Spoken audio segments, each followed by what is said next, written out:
Hello friends सभी। तो आज का हमारा टॉपिक होने वाला है ग्लोब, अक्षांश व देशांतर। आज हम जानेंगे ग्लोब क्या होता है, अक्षांश व देशांतर के बारे में आज हम डिटेल से अध्ययन करने वाले हैं। सबसे पहले हम बात करेंगे ग्लोब क्या है। तो ग्लोब पृथ्वी का मानव निर्मित प्रतिरूप है जिस पर कुछ काल्पनिक रेखाएं अक्षांश व देशांतर प्रदर्शित हुई है। तो जो हमारी पृथ्वी है इसका आकार बहुत ही बड़ा है।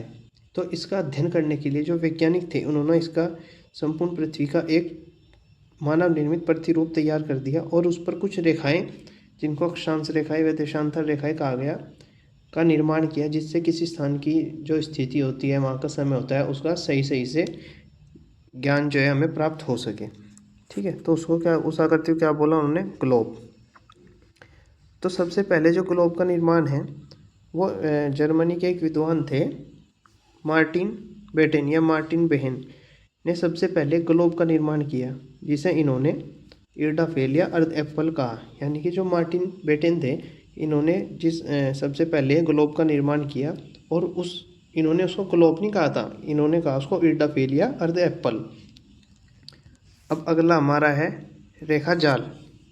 रेखा जाल के बारे में जानेंगे कि रेखा जाल क्या होता है। ग्लोब पर प्रतिच्छेदित करने वाली अक्षांश व देशांतर रेखा के जाल को रेखा जाल या ग्रिड कहा जाता है। हमारा जो ग्लोब है वो थोड़ा इस टाइप का होता है। इस पर क्या होता है, कुछ इस पर ये हमारा जिस बीच में रेखा होती है इसको बोलते हैं हम 0 डिग्री अक्षांश या विषुवत व्रत, विषुवत रेखा। ये क्या करती है, संपूर्ण ग्लोब को दो भागों में विभाजित कर देती है, एक उत्तरी गोलार्ध, एक दक्षिणी गोलार्ध। तो इस पर क्या होती हैं, जो ये पड़ी रेखाएं होती हैं, ये वाली जो हमारी रेखाएं होती हैं, इनको बोलते हैं हम अक्षांश रेखाएं। और जो ये खड़ी रेखाएं होती हैं इनको बोलते हैं हम देशांतर रेखाएं। ठीक है, ये वाली। तो आप सब देख रहे होंगे कि एक जाल सा बन गया रेखाओं का, तो इसको ही क्या बोलते हैं, रेखा जाल। अब हम अगला हमारा है कि अक्षांश क्या होता है। अब हम जानेंगे कि अक्षांश क्या होता है। फिर से हम ग्लोब, जैसे ही हमारा ग्लोब है तो क्या होता है, जो ये हमारी भूमध्य रेखा है, ये हो गया पृथ्वी का केंद्र यहाँ पर। तो पृथ्वी के संपूर्ण ग्लोब पर विषुवत व्रत के दोनों ओर पृथ्वी के केंद्र से मापी गई कोणीय दूरी का अक्षांश कहलाती है, अर्थात ये वाली दूरी। इसको क्या बोलते हैं हम, जैसे ही हमारा हो गया 0 डिग्री अक्षांश, यहाँ पर 1 डिग्री, 2 डिग्री, ऐसे करते करते यहाँ पर कितना होता है, 90 डिग्री, 90 यहाँ पर होता है। ठीक है, तो ये जो कोणीय दूरी है इसको क्या बोलते हैं हम, अक्षांश बोलते हैं। अक्षांश और अक्षांश व्रत। ठीक है, जैसे ये हमारा ग्लोब हो गया। ठीक है, तो इसमें प्रश्न पूछ लेता है कि कुल अक्षांशों की संख्या कितनी होती है। तो जो कुल अक्षांशों की संख्या है वो होती है हमारी 181। कुल अक्षांश वृत्तों की संख्या कितनी होती है, 179। देखिए अब ये जैसे हमारा 0 डिग्री अक्षांश हो गया। ठीक है, अब ऐसे ही यहाँ पर 1 डिग्री, यहाँ पर 2 डिग्री, यहाँ पर 3 डिग्री। तो यहाँ पर जो होता है ये होता है हमारा 90 डिग्री। ऐसे ही इधर होता है दक्षिणी गोलार्ध में 1 डिग्री, 2 डिग्री, 3 डिग्री। और यहाँ पर क्या होता है, 90 डिग्री होगा यहाँ पर। ठीक है, अब हम अक्षांश की बात करें तो 90 ये हो गया यहाँ तक, 90 नीचे हो गया दक्षिणी गोलार्ध में, 90 हो गया उत्तरी गोलार्ध में। तो कितने हो गए, 180। और एक हमारा हो गया 0 डिग्री अक्षांश। तो अगर हम कुल अक्षांश की बात करें तो कितने हो गए, 181। अगर हम बात करते हैं कुल अक्षांश वृत्तों की संख्या, तो अक्षांश वृत्त कितने होते हैं। अब देखिए, जैसे हमने ये खींची, ये हमारा एक अक्षांश वृत्त, 2, 3, ऐसे। तो ये क्या हो गया हमारा 181 हो गए। लेकिन ये जो हमारे हैं ये 90 डिग्री अक्षांश और उत्तरी 90 डिग्री अक्षांश और दक्षिणी 90 डिग्री अक्षांश, ये हमारे क्या है, वृत्त नहीं है, बल्कि ये हमारे ध्रुव है, पोल है। तो इनकी गिनती हम अक्षांश वृत्तों में की संख्याओं में नहीं करते, इसलिए इसमें से 2 घटा देते हैं और इनकी कुल संख्या 179 हो जाती है। ये बहुत ही इम्पोर्टेंट है, आप सब ध्यान से समझ लीजिएगा और इनको याद रखिएगा, क्योंकि अक्सर पेपर में यहाँ से क्वेश्चन बनता रहता है। ठीक है, अब इसी इमेज में भी वही सब बताया गया है। ये अक्षांश रेखाएं होती हैं जो पड़ी हुई होती हैं, और खड़ी हुई जो होती हैं, जो ये होती हैं हमारी, इनको बोलते हैं हम अक्षांश रेखाएं। और जो ये खड़े वाली हैं इनको बोलते हैं हम देशांतर रेखाएं। और जो ये रेखाओं का जाल तैयार हो गया ये वाला, इसको सबको हम क्या बोलते हैं, इसको बोलते हैं रेखा जाल।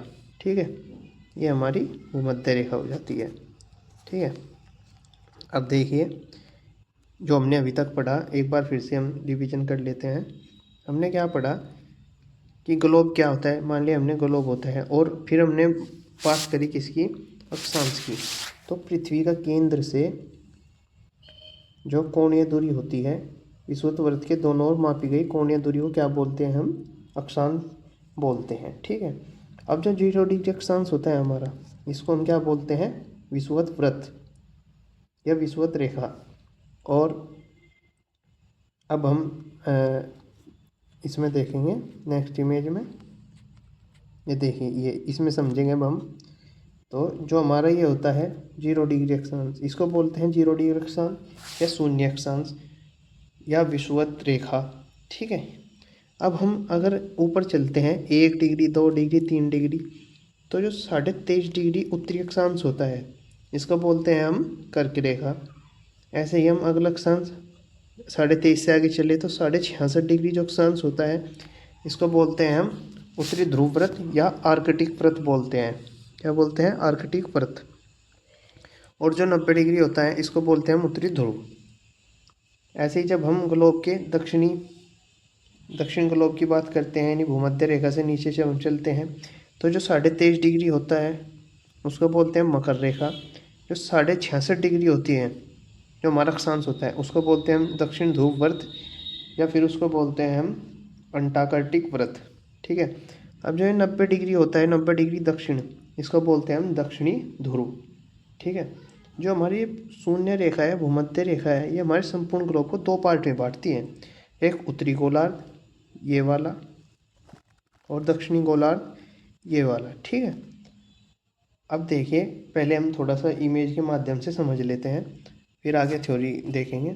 अब इसमें क्या होता है, जो हमारा सूर्य होता है वो क्या होता है, वर्ष भर जो है कर्क रेखा, सूर्य की जो वर्ष भर कर्क रेखा और मकर रेखा के यहाँ पर, यानी कि इतने हिस्से में जो सूरज है उसकी जो किरणें हैं वो इतने हिस्से में वर्ष भर उस सीधी पड़ती है और ऊष्मा प्राप्त होती है। अर्थात यहाँ का जो ताप है वो ज़्यादा रहता है, सीधी किरणें पड़ती हैं। तो इस क्षेत्र को हम क्या कहते हैं, इस वाले क्षेत्र को, कर्क रेखा और मकर रेखा के क्षेत्र को, इसको बोलते हैं हम उष्ण कटिबंध। इतने क्षेत्र को इसको क्या बोलेंगे हम, उष्ण कटिबंध, क्योंकि यहाँ पर जो सूर्य की किरणें हैं वो सीधी पड़ रही, इससे यहाँ का ताप क्या होगा, ज़्यादा होगा, यानी कि ऊष्मा ज़्यादा मिलेगी जब किरणें सीधी पड़ रही, तो इसको बोलते हैं हम उष्ण कटिबंधीय। अब हम 23.5 से अगर 66.5 डिग्री की बात करें, उत्तरी और दक्षिणी ये भी, ठीक है, इतने की बात करें 23.5 से 66.5, तो यहाँ क्या होता है, जो सूर्य किरणें हैं वो तिरछी पड़ती हैं। जैसे हमारा सूर्य यहाँ पर हो गया, तो इसकी किरणें क्या है, यहाँ से यहाँ पे तिरछी पड़ती हैं, जिससे क्या होता है, यहाँ पर उष्ण तथा जो शीत का प्रभाव होता है वो समान हो जाता है। इसलिए इस कटिबंध क्षेत्र को क्या कहते हैं, इसको बोलते हैं हम उष्ण कटिबंधीय क्षेत्र। इतने क्षेत्र को क्या बोलते हैं, उष्ण कटिबंधीय क्षेत्र। अब हम बात करते हैं 66.5 से 90 डिग्री अक्षांश के बीच की। तो इसमें क्या होता है, सूर्य की जो रोशनी जो होती है, जो सूर्य का प्रकाश होता है, वो इस क्षेत्र पर बहुत ही नाम मात्र या बिल्कुल ही नहीं जाता। इतने में 66.5 से 90 डिग्री नॉर्थ और 66.5 से 90 डिग्री साउथ तक जो सूर्य का प्रकाश है वो नहीं पहुंच पाता है, बहुत ही कम मात्रा में पहुंचता है। इसलिए इस यहाँ पर क्या होता है, ठंड होती है, यानी शीत होता है। इस क्षेत्र को क्या बोलते हैं, शीत कटिबंध बोलते हैं। क्या बोलते हैं, शीत कटिबंध। ठीक है, अब एक बार समझ लीजिए, जो सूर्य का प्रकाश है वो 0 डिग्री से 23.5 डिग्री उत्तरी अक्षांश और 23.5 डिग्री दक्षिणी अक्षांश तक जो है सीधा पड़ता है वर्ष भर, जिससे क्या होता है, यहाँ का ताप ज़्यादा होता है, इसलिए इसे उष्ण कटिबंध क्षेत्र कहा जाता है। और जो 23.5 से 66.5 डिग्री है, वहाँ पर सूर्य की किरणें जो है तिरछी पड़ती है, इससे यहाँ उष्ण और जो शीत है उसका समान ताप बना रहता है, इसलिए इसे शीतोष्ण कटिबंध कहा जाता है। और 66.5 से 90 डिग्री तक जो है सूर्य किरणें नहीं पहुंच पाती, या सूर्य का प्रकाश नहीं, या सूर्य की उष्मा नहीं पहुंच पाती, जिससे यहाँ क्या होता है, ठंड रहती है, इसलिए इसे शीत कटिबंध क्षेत्र कहा जाता है। ठीक है। अब हमारे कुछ अक्षांश होते हैं, अब हम उन अक्षांशों की जो विशेषताएं होती हैं उनके बारे में जानेंगे। तो सबसे पहले हम बात करेंगे 0 डिग्री अक्षांश की। ठीक है। तो जो 0 डिग्री अक्षांश होता है, अब एक जैसे ही हमारा ग्लोब हो गया, तो जो 0 डिग्री अक्षांश होता है ये वाला, ये हमारा सबसे बड़ा अक्षांश वृत्त है। ये जो 0 डिग्री होता है, भूमध्य रेखा बोलते हैं जिसको, या विषुवत वृत्त बोलते हैं, ये सबसे बड़ा अक्षांश होता है। ये क्या करता है, संपूर्ण ग्लोब को 2 भागों में विभाजित कर देता है, जो हमने पहले डिस्कस किया है। कौन कौन से, एक तो हो गया उत्तरी गोलार्ध में, एक हो गया दक्षिणी गोलार्ध में। ग्लोब को 2 भागों में विभाजित कर देता है। सबसे नहीं सॉरी, ये हम अक्षांशों की विशेषताएं पढ़ रहे हैं। तो क्या होता है, जो 0 डिग्री अक्षांश होता है ये सबसे बड़ा अक्षांश होता है अर्थात। अब दूसरा है कि सभी अक्षांश जो है वे समांतर होते हैं, सभी अक्षांश समांतर होते हैं अर्थात एक दूसरे को नहीं काटते। जैसे ये हमारे अक्षांश हो गए, ये क्या होते हैं, समांतर होते हैं, एक दूसरे को नहीं काटते। ठीक है। तीसरी जो विशेषता होती है अक्षांशों की वो होती है, विषुवत वृत्त से ध्रुवों की ओर बढ़ने पर अक्षांश वृत्तों की जो संख्या कम होती जाती है। 1 मिनट, संख्या नहीं है, यह हो गया, यह होता है हमारा क्या, लंबाई। यानी कि यदि हम विषुवत वृत्त से ध्रुवों की ओर आगे बढ़ें तो क्या होता है, ये देखिए इस इमेज में समझेंगे। जैसे हम ये विषुवत वृत्त हो गया हमारा, ये क्या करता है, 2 पार्ट में बांट देता है इसको, एक ये उत्तरी गोलार्ध, एक हो गया दक्षिणी गोलार्ध। अब जो ये हमारी अक्षांश होते हैं ये वाले, ये समांतर होते हैं अर्थात एक दूसरे को नहीं काटते। अभी हमने ये हमें ग्लोब का एक हिस्सा दिख रहा है, अगर हम सच में ग्लोब देखेंगे तो ये रेखाएं वापस से फिर ऐसे ही हो जाती हैं, एक दूसरे को कभी नहीं काटती, तो ये समांतर होती हैं। तीसरा पॉइंट क्या था कि जो यदि हम ध्रुवों से केंद्र की ओर बढ़े तो इनकी जो लंबाई है वो कम होती चली जाती है। आप देख ही रहे होंगे इमेज में, ये इससे कम ये होगी, इससे कम ये होगी, इससे कम ये होगी, तो इनकी लंबाई क्या है, कम होती चली जाती है। अब जो अगला पॉइंट है कि जो 2 अक्षांशों, देखिए अगला पॉइंट कि किन्हीं 2 अक्षांशों के बीच के स्थान को कटिबंध या बेल्ट कहा जाता है।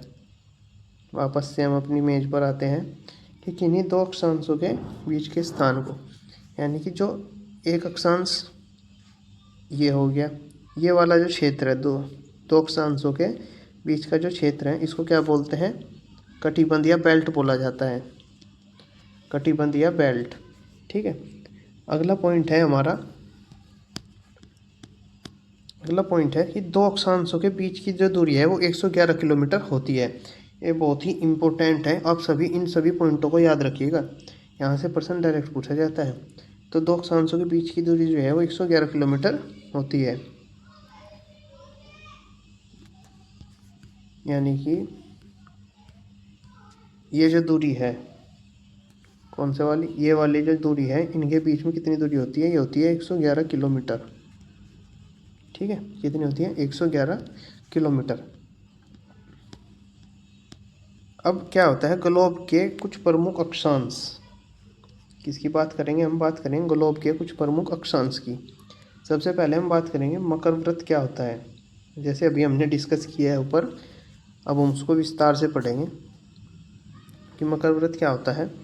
तो यह एक काल्पनिक अक्षांश वृत्त है जिसका मान 23.5 डिग्री साउथ होता है। कितना होता है, 23.5 डिग्री साउथ।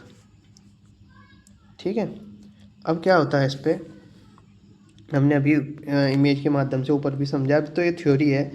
ठीक है। तो 22 दिसंबर को जब सूर्य की लंबवत किरण 23.5 डिग्री दक्षिणी अक्षांश पर पड़ती है, तब उस समय सूर्य मकर नक्षत्र मंडल में होता है। इसी कारण 23.5 डिग्री अक्षांश को मकर वृत्त कहा जाता है। यानी कि जो 22 दिसंबर की डेट है इसको याद रखिएगा, 22 दिसंबर को जो सूर्य की लंबवत किरण है वो 23.5 डिग्री अक्षांश पर पड़ती है, और जो सूर्य है वो स्वयं मकर नक्षत्र मंडल में होता है। इसी कारण क्या है 23.5 जो अक्षांश है इसका नाम क्या पड़ा, मकर व्रत पड़ गया। ठीक है। अब मकर व्रत विश्व के जिन देशों से होकर गुजरती है उनके नाम वैसे तो आपको याद रहेगा ही नहीं, तो इसके लिए हमने छोटी सी ट्रिक तैयार की है। वो ट्रिक क्या है हमारी, वो है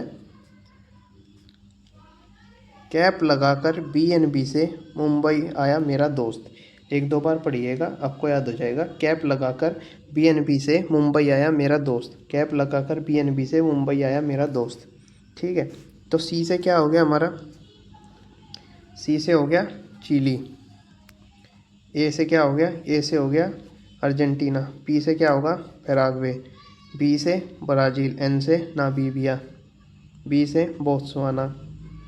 से साउथ अफ्रीका। एम से मोजाम्बिक। एम दूसरे एम से, ये वाले एम से मेडागास्कर। और आया से ऑस्ट्रेलिया। ये इसकी ट्रिक है, आप लोग याद रखिएगा। ठीक है। अब हम दूसरा जो है हमारा, हम बात करेंगे भूमध्य व्रत की। भूमध्य व्रत यानी कि 0 डिग्री अक्षांश की। तो ये क्या होता है, यह है सबसे बड़ा अक्षांश व्रत है जिसका अक्षांशीय मान 0 डिग्री है। यह संपूर्ण गोलार्ध को 2 भागों में विभाजित करती है। उत्तर के भाग को उत्तरी गोलार्ध व दक्षिण के भाग को दक्षिणी गोलार्ध कहते हैं। जैसे ये हमारा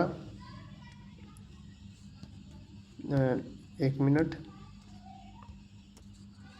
जैसे ये हमारा वो हो गया, ग्लोब हो गया।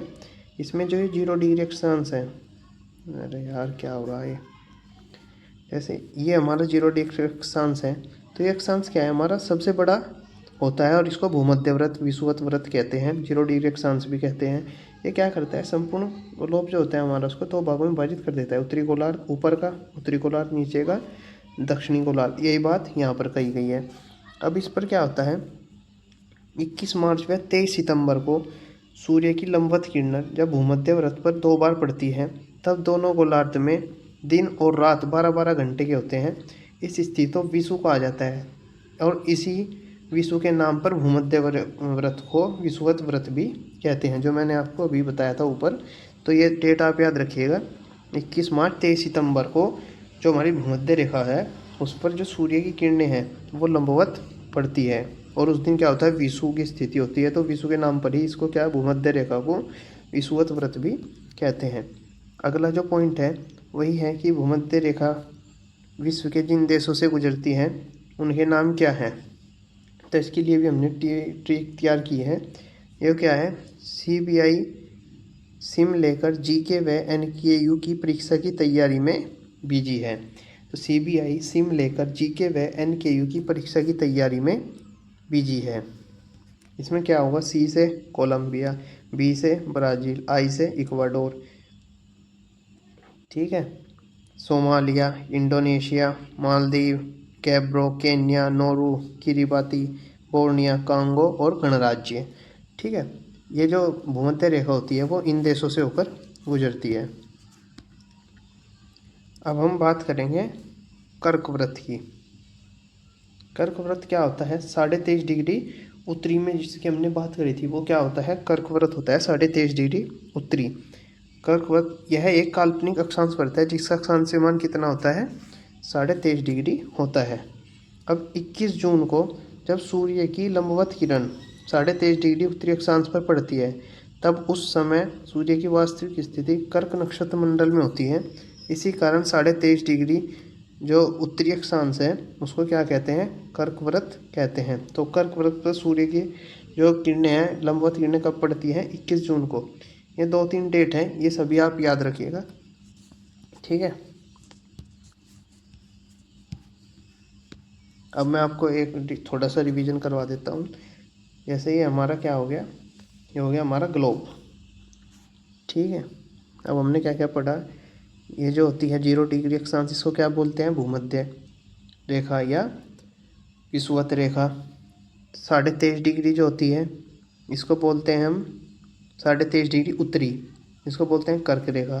23.5 डिग्री जो दक्षिणी होती है इसको बोलते हैं मकर रेखा। जो 66.5 डिग्री उत्तरी होती है इसको बोलते हैं आर्कटिक व्रत। जो 66.5 डिग्री दक्षिणी होती है इसको बोलते हैं हम अंटार्कटिक व्रत। और जो ये 90 डिग्री उत्तरी है इसको बोलते हैं उत्तरी ध्रुव। जो 90 डिग्री दक्षिणी है इसको क्या बोलते हैं, दक्षिणी ध्रुव। और रेखा जाल क्या होता है, जो अक्षांश व देशांतर रेखाएं होती हैं एक जाल सा बना देती हैं, इसको क्या बोलते हैं, रेखा जाल।